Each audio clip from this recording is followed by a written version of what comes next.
Amazon rain forest, जिसे दुनिया के फेफड़े भी कहा जाता है, वो कुछ ऐसे रहस्यों से भरा हुआ है जिनके बारे में आप सोच भी नहीं सकते। इस जंगल में आपको दुनिया के सबसे खतरनाक जानवर, पेड़ पौधे और नदियां देखने को मिलती हैं। तो आइए जानते हैं इस वीडियो में क्यों अमेज़न रेन फॉरेस्ट में जाना मौत को बुलावा देना माना जाता है।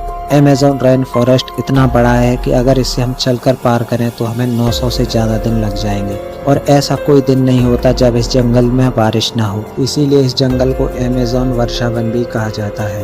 ये जंगल इतना ज़्यादा घना है कि यहाँ दिन के समय भी अंधेरा रहता है, क्योंकि सूर्य की रोशनी पेड़ों की वजह से धरती तक नहीं पहुँच पाती। और जब बारिश होती है तो बारिश को पेड़ों के होते हुए धरती तक पहुँचने में पूरे 15 मिनट से ज़्यादा देर का समय लग जाता है। अमेज़न रेन फॉरेस्ट में जानवर, सांपों, जीवों और फूलों की ऐसी प्रजातियां पाई जाती हैं जिसके बारे में ना हमने कभी सुना है ना कभी देखा है। तो आइए जानते हैं अमेज़न वर्षावन में रहने वाली कुछ खतरनाक प्रजातियों के बारे में। Number 1, anaconda.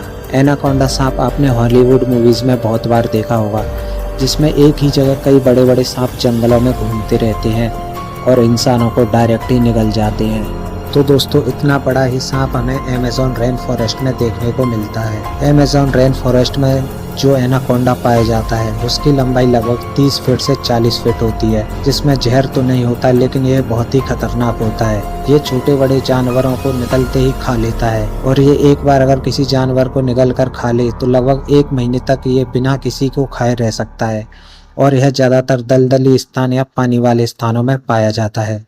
नंबर 2, बुलेट एंट। बुलेट एंट एक ऐसी चींटी है जो बहुत ही छोटी होती है।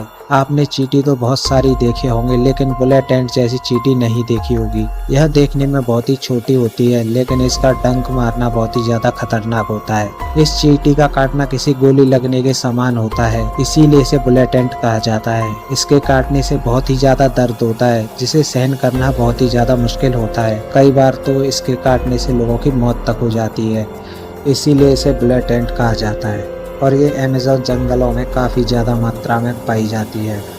Number 3, boiled water river. हमारे आसपास की नदियों में अधिकतम तापमान 40 से 45 डिग्री तक पहुंच जाता है, जो कि गर्मियों के समय होता है। लेकिन अमेज़न रेन फॉरेस्ट में एक ऐसी नदी पाई जाती है जिसका नॉर्मली तापमान भी 110 डिग्री सेल्सियस होता है। इसमें पानी उबलता हुआ दिखाई देता है। यहाँ का पानी बहुत ही ज़्यादा गर्म होता है। अगर कोई इंसान इस नदी में गिर गया तो उसकी वहीं पर मृत्यु हो जाएगी, लेकिन वहाँ पर रहने वाली जनजातियों का मानना है कि ये नदी स्वर्ग का दरवाजा है, इसलिए वहाँ पर रहने वाली जनजातियाँ इस नदी में शवों को फेंक देती हैं, क्योंकि उनका मानना है ये नदी में तैरकर सीधी स्वर्ग तक पहुँच जाएगी। Number 4, poisonous frog. Amazon rain forest के जंगल में लगभग 120 प्रकार के जहरीले मेढक पाए जाते हैं। चटक सुनहरे रंग के ये मेढक देखने में बहुत ही सुंदर लगते हैं, लेकिन एक मेढक में लगभग 10 लोगों को मारने लायक जहर होता है। यह कई कलर में पाए जाते हैं, और यह बारिशों के दिनों में सबसे ज्यादा घूमते दिखाई देते हैं। स्थानीय लोग या पर्यटक यहाँ जब घूमने जाते हैं तो इस मेढक को बहुत ही दूर से देखते हैं, क्योंकि ये मेढक बहुत ही ज्यादा जहरीला होता है। Number 5, Amazon eagle. Amazon rain forest के जंगलों में एक खतरनाक ईगल पाया जाता है, जो कि बहुत ही ज्यादा फुर्तीला होता है। इसका साइज इतना बड़ा होता है कि केवल इसके पंख की लंबाई 4 फीट से ज्यादा होती है, और इसका वजन 6 से 7 किलो होता है। यह अपने वजन से दोगुना अपने पंजों में उड़ाकर ले जा सकता है, जिसके कारण इसका फेवरेट शिकार बंदर होता है। इसके कारण अब बंदर की प्रजाति धीरे धीरे विलुप्त होती जा रही है। साथ में अमेज़न जंगलों की कटाई के कारण भी ये ईगल अब बहुत कम देखने को मिलते हैं। नंबर 6 पर आता है चलने वाला पेड़।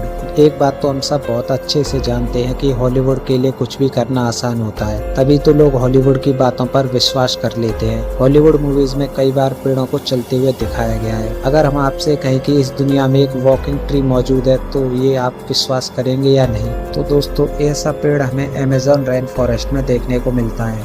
अमेज़न के जंगल में एक ताड़ का पेड़ है जो चल सकता है। हालांकि यह हॉलीवुड फिल्मों के राक्षस जितना तेज तो नहीं दौड़ सकता। हाँ, इस समय के हिसाब से यह अपनी जगह से हिलता रहता है। इसका सबसे बड़ा कारण यह है कि पेड़ उसी दिशा में चलता है जिस दिशा में सूर्य की रोशनी आती है। इससे इसकी आगे की तरफ नई जड़ें बनने लगती हैं, और धीरे धीरे इसकी पीछे की जड़ खत्म होने लगती है। इसीलिए यह पेड़ चलता रहता है, लेकिन इसकी गति बहुत ही ज्यादा धीमी होती है। इसे हम वॉकिंग पॉम ट्री भी कहते हैं। नंबर 7 पर आता है पोटू पक्षी। पोटू नाम का यह पक्षी अमेज़न के जंगलों में पाया जाता है।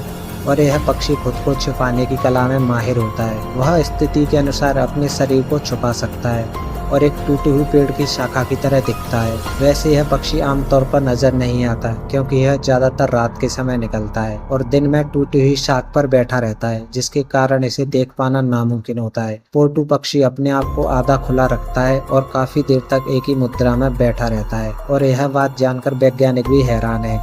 नंबर 8, रहस्यमयी जनजातियां। अमेज़न जंगल में सिर्फ रहस्यमयी जीव जंतु ही नहीं बल्कि आदिवासी इंसान भी रहते हैं। हालांकि इनमें से कुछ जनजातियां ऐसी हैं जो जंगल के किनारे बसी हुई हैं, जिसके कारण वे बाहरी दुनिया से घुल मिल गई हैं।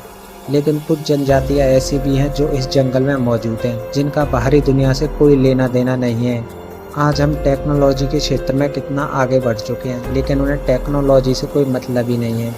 वे आदिवासी आज भी पुराने ज़माने की ज़िंदगी जी रहे हैं, जिसमें वे जानवरों को मार के खाते हैं, आग जलाकर रहते हैं और पेड़ के पत्तों को बनाकर कपड़े पहनते हैं। हम जानते हैं कि इस बात पर विश्वास करना थोड़ा मुश्किल है, क्योंकि इस पर कोई शक नहीं है कि ऐसी आदिवासी आज भी कई जंगलों में रहते हैं, लेकिन वे बाहरी दुनिया के बारे में बहुत अच्छे से जानते हैं और अपनी दुनिया के बारे में बहुत ही अच्छे से बताते भी हैं। लेकिन अमेज़न के जंगलों के अंदर रहने वाले ये आदिवासी कभी भी बाहरी दुनिया से मिलना नहीं चाहते, ना ही बाहरी लोगों को अपनी दुनिया में आने देना चाहते हैं। इसका सबसे बड़ा सबूत ये है कि जो भी लोग इन आदिवासियों से मिलने की कोशिश करी, उन लोगों को इन्होंने मार डाला और इनकी कई तस्वीरें जो मौजूद हैं वो भी हेलीकॉप्टर से छिपा कर ली गई हैं। Number 9, biggest snack. दोस्तों, अगर हम सांपों की बात करें तो ऐसा संभव ही नहीं है कि अमेज़न के जंगलों का जिक्र ना हो। अमेज़न के जंगलों में कुछ बहुत ही खतरनाक सांप पाए जाते हैं। आपको बता दें कि अमेज़न के जंगलों में सांपों की लगभग 70 प्रजातियां पाई जाती हैं, जिनमें से कुछ बहुत बड़ी हैं और कुछ का आकार जानकर आपके पसीने छूट जाएंगे। जी हाँ, यहाँ के स्थानीय निवासियों की माने तो अमेज़न के जंगलों में बहुत बड़े बड़े सांप पाए जाते हैं और कुछ ऐसी वीडियो हमारे पास आ चुकी हैं जो हमें सोचने पर मजबूर कर देते हैं कि क्या सच में इतना विशाल सांप इस धरती पर मौजूद है। अगर हम इस धरती पर सबसे लंबे सांप की बात करें तो वह एनाकोंडा है, जिसे आपने हॉलीवुड मूवीज में भी देखा होगा। हालांकि एनाकोंडा असल जिंदगी में कितना बड़ा है यह तो पता नहीं, लेकिन वैज्ञानिकों के अनुसार एनाकोंडा का साइज 30 फीट तक हो सकता है और 2012 में जो टायटोना नाम का सांप पाया गया था उसका आकार 42 फीट था। लेकिन अमेज़न जंगलों के आसपास रहने वाले लोगों का मानना है कि उन्होंने लगभग 160 फीट लंबा सांप भी देखा है, जिसका मुंह केवल 6 फुट लंबा था। अब इस बात में कितनी सच्चाई है ये तो हम बता नहीं सकते, लेकिन अमेज़न जंगल के रहस्यों को देखकर ये बात हमें माननी पड़ सकती है, क्योंकि अमेज़न जंगल में इस प्रकार की घटनाएं देखने को मिल जाती हैं। नंबर 10 पर आता है सिल्क हिंज मकड़ी। एक बार देखिए अमेज़न जंगल में पाई जाने वाली इस सिल्क हिंज मकड़ी को। इस मकड़ी को सबसे पहले 2013 में देखा गया था। इसकी खोज ट्रॉय अलेक्जेंडर ने की थी। असल में हुआ यह था कि जब ट्रॉय अलेक्जेंडर पेरू के किसी राष्ट्रीय अभयारण्य में दौरा कर रहे थे तो उन्होंने इस अनोखी चीज को देखा, जिसके बाद उन्होंने इसकी तस्वीर ली और विभिन्न स्रोतों से इसके बारे में जानने की कोशिश की, लेकिन किसी को भी ठीक ठाक पता नहीं था कि यह क्या है और ये अज्ञात चीज़ क्या थी। बाद में वैज्ञानिकों ने बताया ये सिल्क हिंज नाम की मकड़ी थी, जो कि अमेज़न के जंगलों में पाई जाती है और ये मकड़ी काफ़ी ज़्यादा खतरनाक भी होती है और इसके काटने से इंसान की मौत तक हो सकती है। तो दोस्तों, ये थी हमारी वीडियो अमेज़न जंगल के ऊपर। तो दोस्तों, आपको हमारी ये वीडियो कैसी लगी कमेंट सेक्शन में ज़रूर बताएं। अगर वीडियो अच्छी लगे तो लाइक करें, शेयर करें और चैनल को सब्सक्राइब ज़रूर करें। Thank you.